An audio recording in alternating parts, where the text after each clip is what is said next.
आज हम जानने वाले हैं दोस्तों शेयर मार्केट क्या होता है।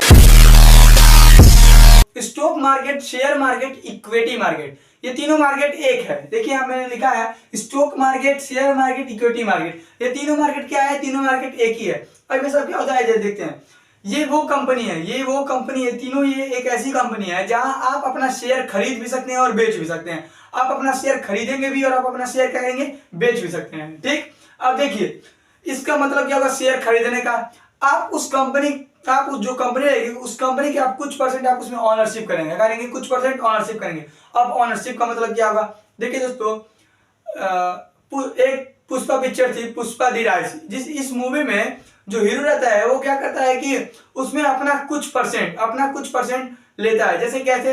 जैसे उसमें चंदन की जो लकड़े रहती हैं उसका कारोबार होता है, तो जो उसका मालिक रहता है वो कहता है कि आप 5 लाख रुपए ले लीजिए, पर वो 5 लाख रुपए ना लेके 100% में से वो कहता है कि मेरे को 4% का ऑनरशिप चाहिए। क्या कहेगा? 4% का ऑनरशिप। तो क्या हो गया? उस कंपनी का वो 4% मालिक हो गया, 4% हिस्सेदार हो गया। तो ऑनरशिप का मतलब मालिक। अब देखिए अगर उसको 5 लाख रुपए तो मिल जा रहा था, 5 लाख रुपए मिल जा रहा था, पर वो जो 5 लाख रुपए मिल गया और वो 4% लिया, पर 4% में उसका घाटा हो रहा है। 4% में क्या हो रहा है? घाटा हो रहा है। पर तभी उसने क्या कर दिया?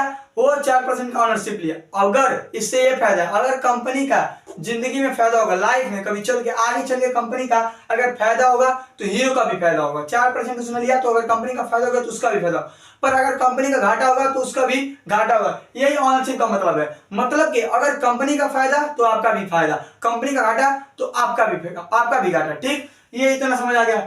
अब इसको मैं आपको एक एग्जांपल के थ्रू, बहुत ही आसान एग्जांपल के थ्रू समझा देता हूं। जैसे मान लीजिए आपका एक दोस्त है, आपका एक क्या है? दोस्त है। रुक जाइए मैं आपको बता रहा हूं दोस्तों।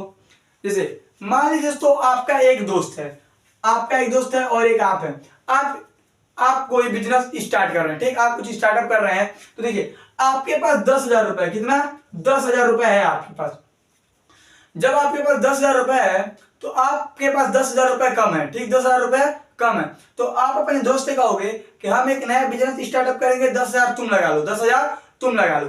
तो क्या होगा? 10,000 ये लगा लेगा, आपका दोस्त भी कितना लगाएगा? 10,000 लगा लेगा। अब दोनों लोग 10,000 लगा के एक बिजनेस स्टार्ट करेंगे। क्या स्टार्ट करेंगे? एक नया स्टार्टअप स्टार्ट कर लेंगे। अगर आप स्टार्टअप स्टार्ट कर रहे हैं, ठीक, तो 10,000 आपके दोस्त का है, 10,000 आपका है।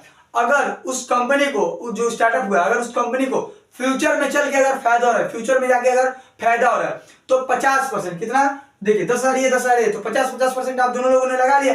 तो 50% जो फायदा रहेगा वो आपको और 50% आपके दोस्त को होगा। ठीक, तो आपने क्या किया? आपने अपने दोस्त से जाके कहा कि तुम शेयर खरीदो। कहा ना आपने कि आप 10,000 लगाओ इस कंपनी में, मेरे कंपनी में 10,000 लगाओ और आगे जिंदगी में फायदा तुमको होगा और घाटा भी तुमको हो सकता है। ठीक, तो आपने अपने दोस्त से कहा। तो स्टॉक मार्केट और शेयर मार्केट और इक्विटी मार्केट में कहता है आप दोस्त के पास ना आके पूरी दुनिया के पास जाते हो और कहते हो आओ मेरी कंपनी में और मेरा शेयर खरीदो। यही है शेयर मार्केट। आप अपने दोस्त के पास ना आके पूरी दुनिया के पास जाते हो और कहते हो आओ मेरा शेयर खरीदो। अगर वो शेयर खरीद रहे हैं, अगर आपको घाटा होगा तो उनको भी घाटा होगा, अगर आपको फायदा होगा तो उनको भी फायदा होगा। यही है share market, stock market, equity market. Video समझ आए तो चैनल को सब्सक्राइब करें, वीडियो को लाइक करें।